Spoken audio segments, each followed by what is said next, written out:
অত্যন্ত শক্তিশালী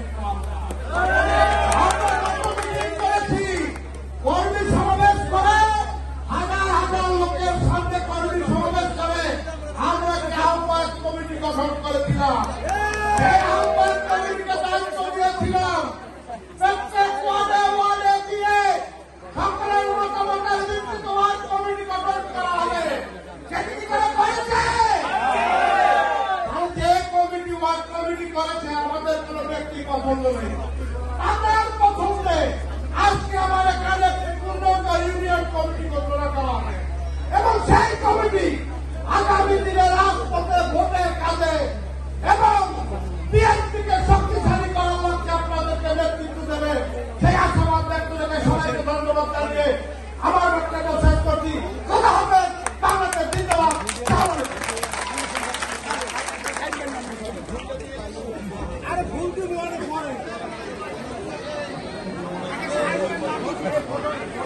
যুব জেলা শাখার প্রতিটি ইউনিয়নে প্রতিটি পাড়ায় পাড়ায় গ্রামে গ্রামে রান্ধে রান্ধে মিশে আছে সেই নেতা, আমাদের সকলের এই সুপরিচিত প্রিয় নেতা বিএনপির সভাপতি হিসেবে জনাব মোহাম্মদ ওয়াহিদুল ইসলাম খানকে নাম প্রস্তাব করলাম।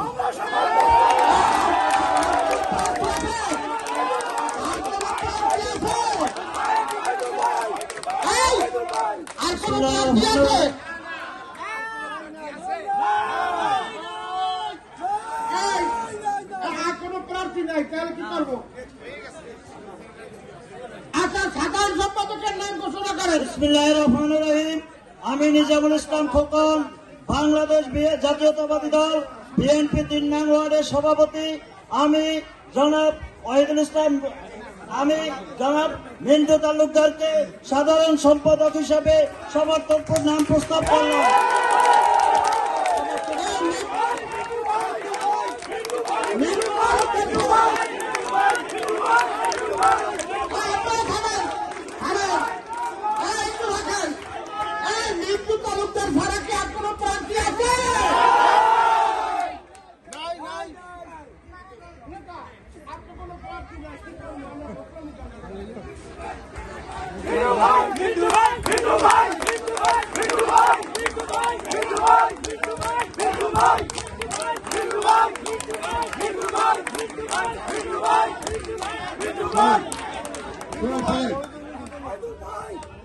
বিভাগীয় কাউন্সিলের নিয়ম হল যে ৯টা ওয়ার্ডের যে কমিটি গঠিত হয়েছে ৫১ সদস্য বিশিষ্ট, সেই কমিটির সব সদস্য সেখানে উপস্থিত আছে না বলেন? সব উপস্থিত আছেন? সব কাউন্সিলর এখানে উপস্থিত। প্রথম অধিবেশন শেষ হওয়ার পরে দ্বিতীয় অধিবেশনে উপজেলা বিএনপি সভাপতিত্বে এই কাউন্সিল শুরু হয়েছে। এখানে প্রার্থীটা চাওয়া হয়েছে, যদি সভাপতি এবং সাধারণ সম্পাদক এরা যদি একের অধিক প্রার্থী হইতো তাহলে আমরা ভোটের আলোচনা অথবা ভোটে যাইতাম। তো সেখানে অধিক প্রার্থী না হওয়ার কারণে, একজন প্রার্থী হওয়ার কারণে আমরা সভাপতি হিসাবে ওয়াহিদুল ইসলাম খানকে সভাপতি হিসাবে নাম ঘোষণা করছি। সাধারণ সম্পাদক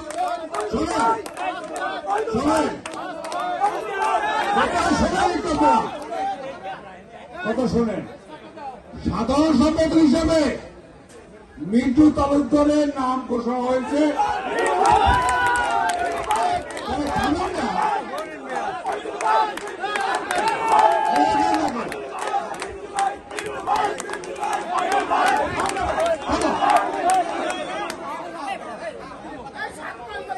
এত অস্থির মিন্টু ভাই অনেক